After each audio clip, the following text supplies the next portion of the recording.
Welcome back, foodies. Today is a very special video. We have a guest, Lisa He. She's the founder and CEO of Borderlands Bakery. She won Food Network's Christmas Cookie Challenge and has competed on Netflix's Sugar Rush. She also has her own book out, Matcha Meets Macaron, where she shares a bit of her life story and personal, incredible recipes. She also makes the best sugar cookies in the entire world. You can actually order those on her website as well. I'm throwing all of those links into the description of the video. We're gonna take Lisa on a delicious adventure to visit our favorite local Orlando bakeries, Light on the Sugar and Sweet Bakery. We're curious to know the opinion of a master baker. So grab a coffee, settle in, join us as we take Lisa on the ultimate Orlando bakery tour. This is Lisa here. Hi. Hi, Lisa. Thank you for joining us. Welcome. We're honored to have you. Thank you. This is very exciting for me too. We're here at our first stop, Light on the Sugar. We're at the Winter Park location. You mentioned you've been here before, right? What's your favorite dessert that you've had here? All right, so there's a Light on the Sugar that opened up where I live, and I actually tried a couple of things. So I've had one of their cream puffs. I think their tiramisu cream puff, excellent. Had their beverages, and I've also had their croissant onigiris that are stuffed with like a cream cheese salmon and like chili crisp. Cream cheese salmon? Yeah, it was good. Yeah? Or maybe it was just chili crisp. We'll find out. Maybe I'll have it today. Yeah. Fantastic. So I'm looking forward to trying some new stuff. Let's head inside. Let's see what we order. I also saw that they had a Dubai chocolate cake. It's all the rage. Yeah. So we're gonna try this, the gochujang spam mozzarella croissant. Yeah. And you want to try this egg tart? I didn't know they made egg tarts here. You can see it from my ankle. I thought it was out. Yeah. They do have one. And the Dubai chocolate cake box. You want to try the mango peach? Let's do it. Too? Yeah. Okay, this, I love this last time. What else? What about this? I guess it's for New Year's. Let's try this. Orange milk tea cream puff. All right, this is everything we ordered here. Under $10 at least each item. And then you can substitute. They have, I think, soy, almond, and oat milk. Our total here is $52.43. I think it's not bad. 3 drinks and a bunch of desserts here. Oh, I love the box actually. It's so cute. Yeah, Year of the Snake, prosperity with every bite. Oh, wait. Oh. Sweet success. All right, what's on the side?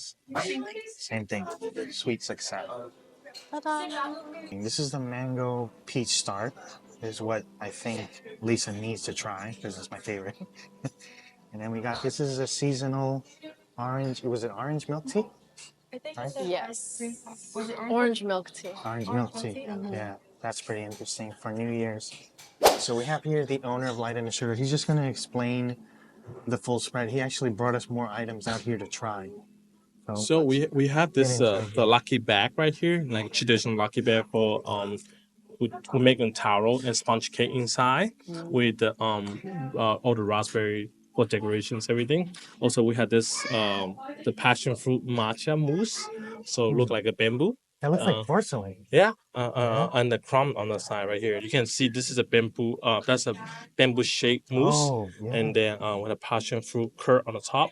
And then that's the macaron look like a panda, because panda love bamboos, Very Also, beautiful. We have the really signature. We have the pistachio tart, dark chocolate tart right here. So it's like a lot of customers coming here. That's like number one thing they had to order. The pistachio tart? Oh yeah, absolutely. Yeah, we haven't tried that one. And this here is one of my favorites. Oh, mango mousse. Yeah. You can't go wrong with that. Yeah, that's what I get every time. And then the ube cheesecake is not a go-to thing you guys have to try. So that's why I signature. I bring it to you on the side too. Okay. Awesome. Thank you so much, guys. Thank you very much. Wow. So, I don't even know where to begin now. We have way too much food. Yeah. We kind of went through a whole intro already. He went over what everything was. This looks incredible to me, And actually. they did a good job. It really looks like porcelain or... I think we can't. I wish people would fully appreciate the level of quality that they have in their desserts and how consistent everything is. Their laminated pastry is elite. It's really hard to get good, consistent croissants. And you guys, for their some of them, they have these like lines across them. You have to cut the dough into these tiny strips and put them on. Really? They don't just do that. Yeah, Okay. yeah. Wow. That's a lot of work. And that's like when you bake, you know these things, but if you don't, you don't Yeah. realize how much work goes into all of it. So that's why I thought it was a great idea to bring you along to our favorite bakery. Shall we try our beverages first? Maybe All right, that's a let's good start with the place to beverages. start. Yeah, which I think my hot coffee is now cold, probably. It's got a lid on it. Yeah, we got a whole little introduction. No, that was beautiful though. Yeah, it's great. Yeah. All right, let me. So what did you get again? A taro latte or? Yes, I got the taro latte. Let me just show them. Looks kind of gray actually, right?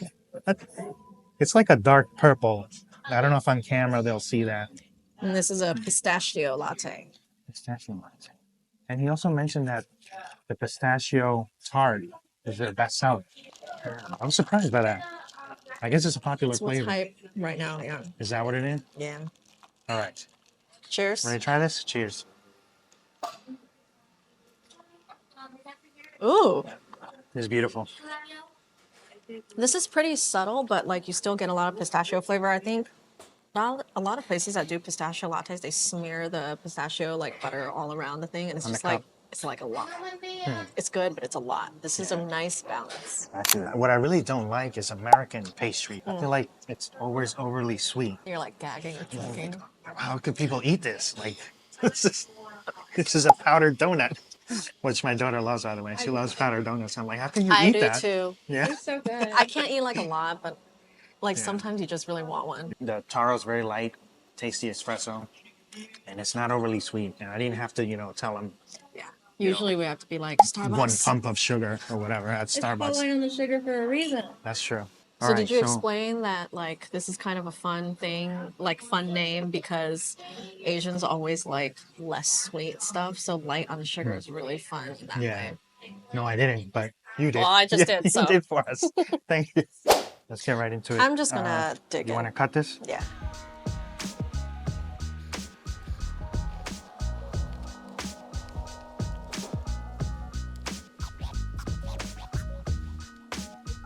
Oh, this one has spam, right? Yes, gochujang Wow. spam. All right, All right, let's cheers. try this out. Cheers. Very crunchy. It's a little sweet. Huh? So gochujang is a Korean red pepper paste. I thought it was going to be spicy. It's much more mild than people think it is. Really? It looks very scary because it's like red, but it's pretty mild. They didn't add that much, and they put a little bit of like chili pepper flakes on top, and that even is not very spicy.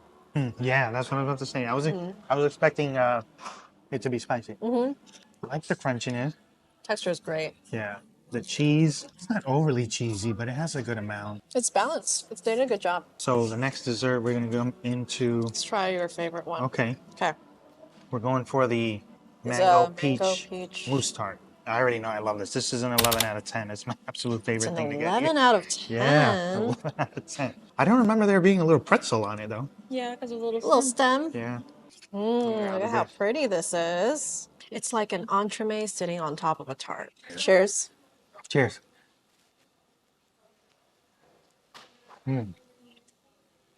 I still love it.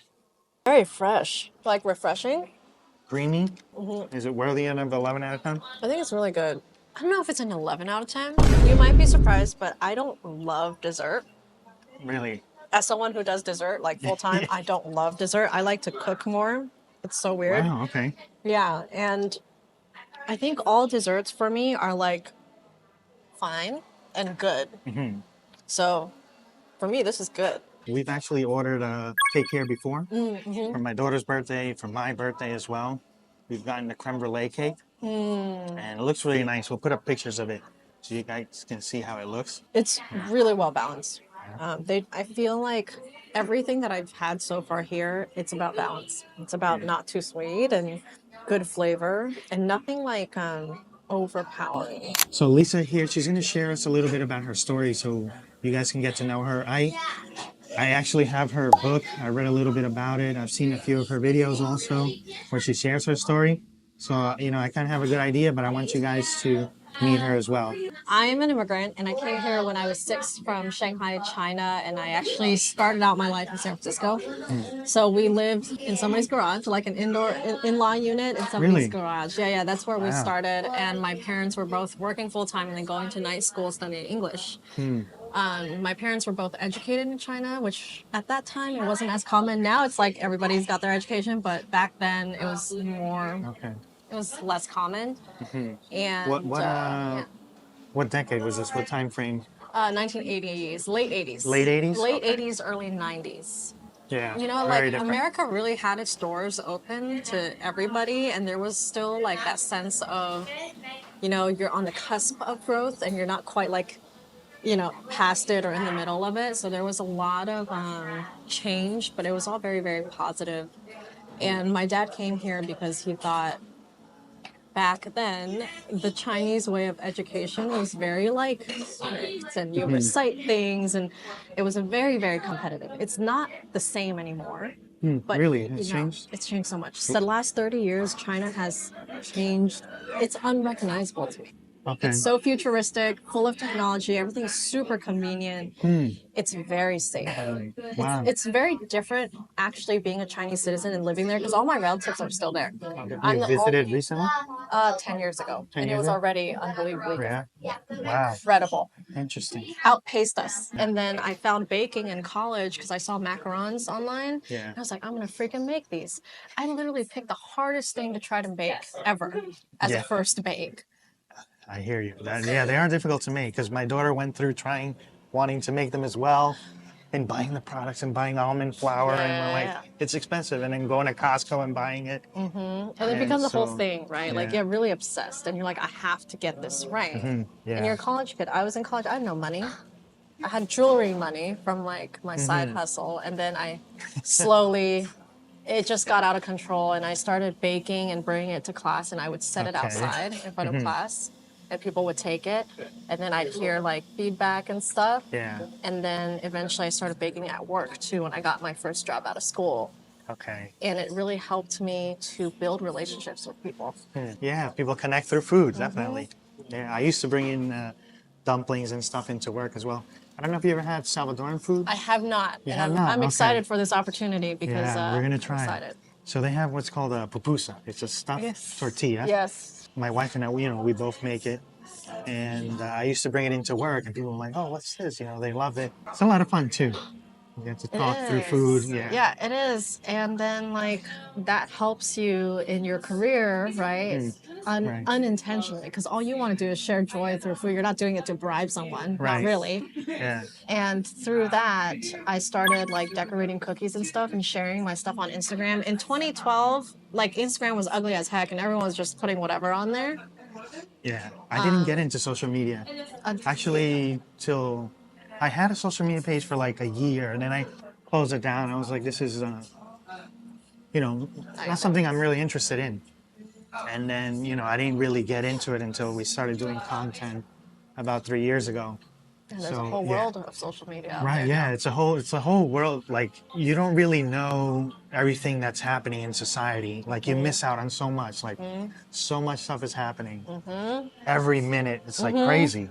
So I baked for people at work, and at the same time I baked, my career was progressing really quickly, and then I baked, and then it kind of just hit a point where I had to make a choice. Was I going to bet on myself and work for myself, or do I continue working under a corporate entity, right? Right, So I yeah. decided in 2019 to quit and work on Borderlands Bakery full time, doing content, teaching people how to decorate cookies. So I do a lot of online classes. And I teach at the Florida Academy of Baking, which you guys should check out. Okay. Because they do cooking classes too. All right, I'll have to take my daughter. Yeah. Maybe or we join can her. go. But yeah, it's a lot of fun and a lot of hard work. And I slept like 4 hours every day for like 2.5 years. Really? Straight. I can't do that anymore Wow. because I'm not young anymore. But Yeah. I'm usually in bed by 8 or 9 no, now. I get it. I'm with you. I support this. This now also turned into like a software side of the business. So we have a cottage bakery app to help home bakers manage their orders. It's called My Custom Bakes. And that's where I'm putting most of my energy now. I have your book. I wanted to ask you if you would sign it for us. So that happened, of course. You have a You pen. want to talk about your book here? Yes, I do. I recently released a cookbook, September 2024, called Matcha Meets Macaron. And it's fun because it's but also like an East meets West sort of thing, which is sort of a representation of my journey and how I got here. Okay. And it's got a lot of recipes, like my go-to French macaron recipes and sugar cookie recipes and a bunch of other like Asian, Western fusion recipes. So check it out. We're on Amazon and Barnes & Noble. The reason I bought the book was because I tried her sugar cookies and I was amazed by them. I was like, these are incredible. These are the best sugar cookies in the world. I was expecting them to be like a sugar, but I'm like, I'm not really gonna like this. So I kind of just, we're gonna taste it, but it's actually really good. Can you imagine if you were just like, I'm just being nice to like take it and then you like throw it away when you turn around? I saw you have that recipe in there, right? And you have another one with lemon. I do. I have a lemon. It's like a sugar- variation It's of it? all like different textures. Let me So show it to depending them. on like if you like a more dense Oh, cookie. almost. It just depends on what you like. And you know, it's baking's chemistry. So changing the ingredients, changing temperatures and things like that, you really can change what you get. Okay. I actually also did not appreciate baking as much as I did until my daughter started baking. I was like, wow, this takes 3 fucking days. It's like this crazy. Dude, you don't realize what a labor of love it is to have a business that's baking. Right. Because people think, you know, it's just a cookie. Right, It's yeah, just that's a what I cookie. thought. I'm It's like, why the is it ingredients $10? cost $1, you know? Yeah. And they don't realize how long it The takes. and labor, how much the time and effort. how much R&D goes into this stuff. Yeah. People have no idea. Right. Yeah. This, imagine these took a year probably to come up with, to perfect before they put it up here on the showcase. Okay, so the one thing I will say is I think these are very shareable desserts. They're just difficult to To share. share. All right, let's try this. Wow, that's lovely. Super creamy. It is matcha. It's matcha, and I really like desserts with contrast. So like something with a bit of tart popping through, just a little bit. Yeah. It's really good. Wow, that's an interesting flavor combination. The matcha with the passion fruit. I'm a big fan of this one. Yeah. This might be my new favorite, actually. For real? Yeah, over the mango peach. It has a lot more flavor to it. Yeah. Wow. Is that seasonal? That can't be seasonal. We're gonna have to have a chat with the owner. That's pretty good. Yeah. It's very creamy. It has a lot of balance, like you said. Every single one is really well balanced. Yeah, it's really well thought out. And the owner mentioned that his wife is sort of the creative genius behind all of these desserts.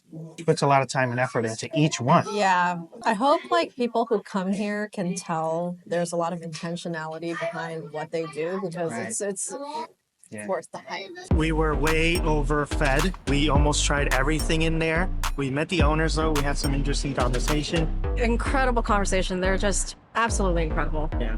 Wonderful people. They like to stay out of the spotlight, but we're gonna have to continue this tour another time, man. We stayed like 3 hours, right? Yeah. So we 3 will hours. do more later.